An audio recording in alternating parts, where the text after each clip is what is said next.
Well, there it is, WTii here. Welcome to a revisitation of Element TD2. I'm going to be shining a spotlight on some of the changes that have occurred since I last played it. So Element TD2 is a tower defense game that originates from Warcraft 3, and it's now its own standalone game, which you can find on Steam. The campaign, co-op, cosmetics, achievements, new maps, modes, improved multiplayer experience, and ranked have been added since I last played. So, let's say, for example, take a look at the single player. You have your survival with the 8 modes, as usual, and you have the campaign. But before I talk about those, an opportunity to talk about what's just happened here. So we've got multiplayer tabs on the left here that notify me when a game is available. So if you are looking for a multiplayer game, which we're going to talk about now, and then we'll get into the single player, just because that's happened, you have a leaderboard with which you can see people's scores. A lot of people like to play the random mode, so ranked pick is where you will choose which elements you have. The elements form which towers you can upgrade into, if you weren't familiar with this game, hence the name Element TD2. So you can either choose, or you can let the computer choose for you. So you get a random, and you're like, oh, okay, so this is throwing me a curveball. It's giving me fire and water. Well, what do I do with that? So I like that aspect of it, and that's what I played a bit earlier. You can compete against others and play, win or lose. You improve, and you get better, and you can try to show that to other people. Speaking of which, you either search through multiplayer to find those people through the find match, as you can see, or you have the bottom left turned on. You can basically just do both. So the bottom left basically lets you know when a free-for-all game is available, a co-op game is available, a team game is available, and duel is available. So where you 1 versus 1 someone. And yeah, it's pretty awesome actually. I think it's quite fun. The latency is definitely improved. It's certainly not perfect, but generally speaking, you can play quite competitively versus other players. So that's the multiplayer aspect. And well, not only do you sort of fight, win or lose, to actually genuinely beat people online, you can also beat people online through playing single player as well, I believe, because you have the maps here. And if you play these maps on survival mode, then you essentially are trying to beat the computer, but achieve the highest score or the fastest time. So the score here for Sweet Mary is quite high indeed, 1375. On this particular map, they have managed to defeat it, and that's with random mode. So if you chose pick, this is where you're going to see super high scores, because this is where people streamline exactly how to play the game as perfectly as possible. So we have Tobias on the first map with pick, and that's how he's beaten it. You can see what elements he's chosen, so it might give you an indication as to which elements you wish to go for, because these are the elements. You've got light, dark, water, fire, nature, earth. They all combine, and you guys have got buff towers, slow towers, amplify, which debuffs, and utility. You show the range specifically of the towers. You want to get flooding tower, well, it tells you that you're going to need dark, water, nature. So it gives you more of an idea of what to aim for. So that goes with the survival. So you can choose which map you want to play, you can choose the amount of paths, the difficulty, and the difficulty will increase the score that you get from the boss. So you're probably going to want to play in the highest difficulties once you get more used to it if you want to achieve those high leaderboards. So it's a fun thing to do if you want to compete against others, where you're kind of still competing online, but you're doing it more of a solo aspect. Now, before we get into the campaign, I'll save that last but not least. I'm just going to show off the cosmetics and the customization. So we have the stats profile. You can see your name, your level over here, and as you play, you'll gain a higher level, which will hopefully unlock more bits and bobs for you. I can unlock a builder or 2 for 1 point, and it gets pretty expensive towards the end, as you might imagine, and you get shot points as you play through the game.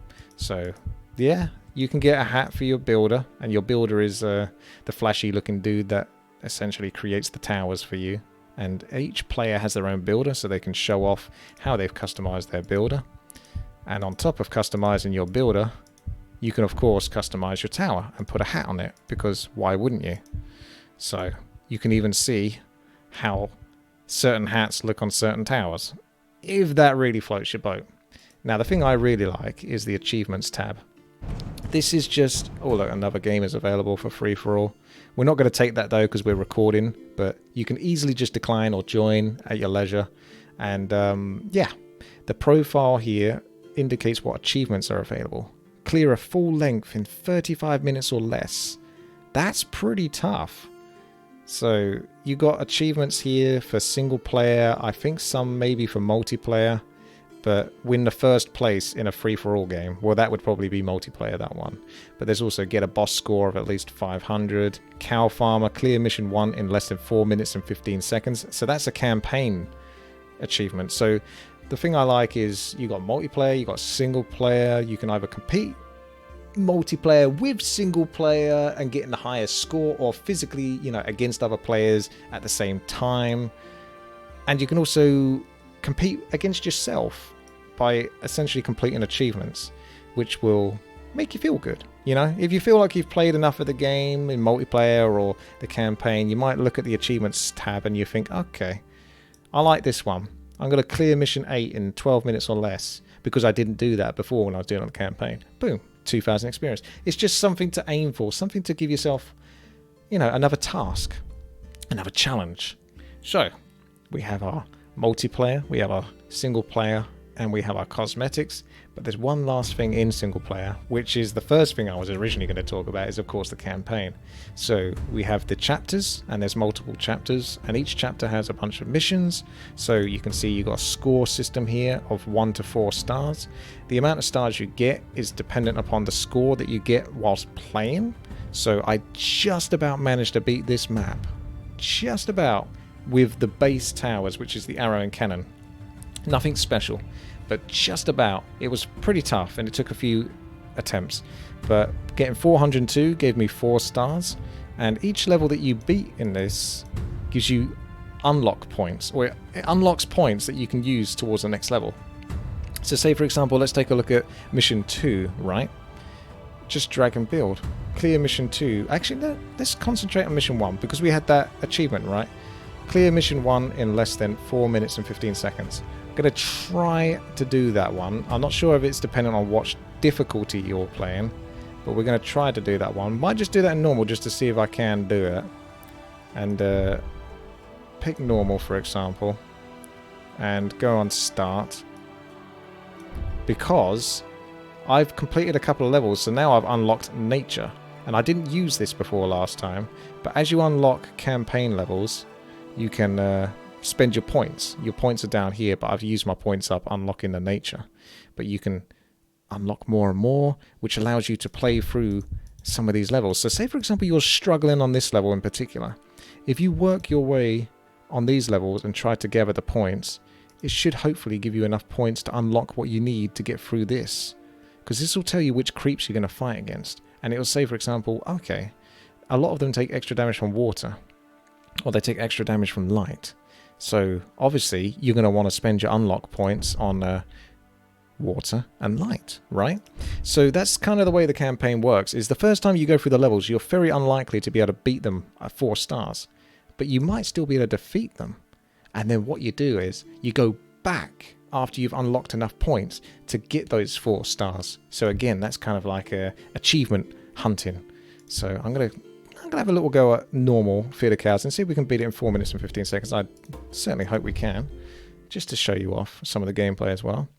So the way this works is we're going to put down, well, we've got 150 gold, so we can't start with our nature tower just yet. So that is 175 gold. So the cows will spawn from that blue portal and make their way to the red portal. And sometimes they'll be really close together, sometimes they'll be a bit more spread out. If I sold those 2 and then place down a nature tower now, the way the nature tower works is I believe it does some pretty damn good damage versus high health targets, so that's why it's suggested. But this is my builder. Like, as you saw, you can actually customize him to look a lot more flashy as you play through the game. But that's how he starts off as a base. So you can't move on to the next level until you defeated the level previously. Gonna just place 1 cannon down just to help me burst through these mobs. Maybe a minutes. No, we can get away with that.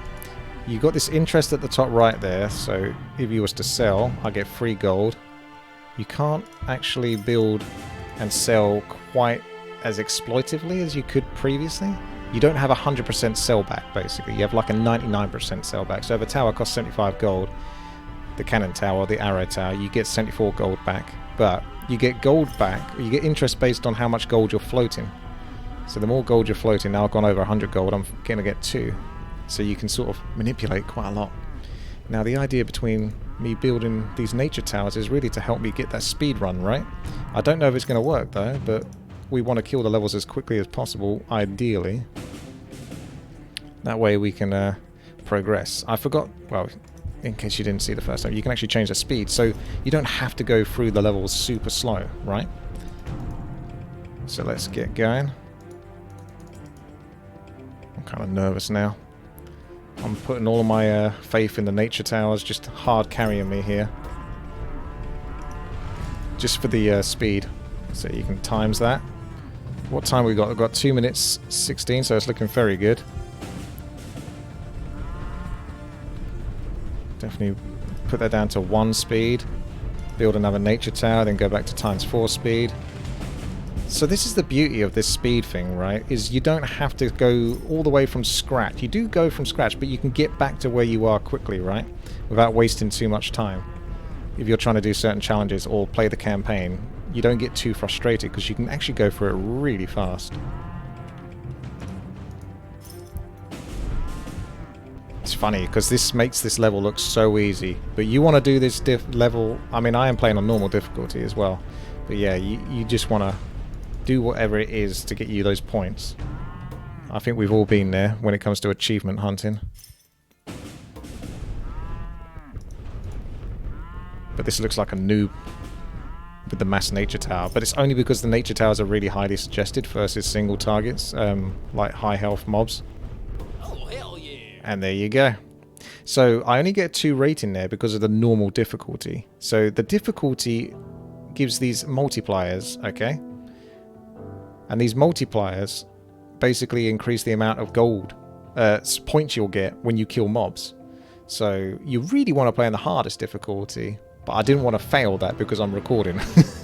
So the main thing I got from that, oh look, yeah, co-op there, is a 4-minute speed time. So I'm hoping that should count towards the achievement. However, I'm not sure if the achievement has to be beaten in the hardest difficulty or not. Ah, I did get it. So there you go. It simply says clear mission 1 in less than 4 minutes. So there's going to be other achievements that are going to be more challenging than that. But that was just to show off essentially the achievement system as well as everything else that's coming to the game. So thank you very much for watching. Hopefully you found this video informative, helpful, and make sure to check out their Discord or check them out at Steam. So you can come over to here. This is their Steam page. And give the game a go for yourself if you're interested. I've obviously received a free key, so that's the sponsorship level that we have at this stage for myself. But I mean, if you're looking for a tower defense game to waste a lot of time on, I would definitely suggest this one, because as you can see, they got way more features than they had the first time they released it, and kept me busy. Thanks again, take care.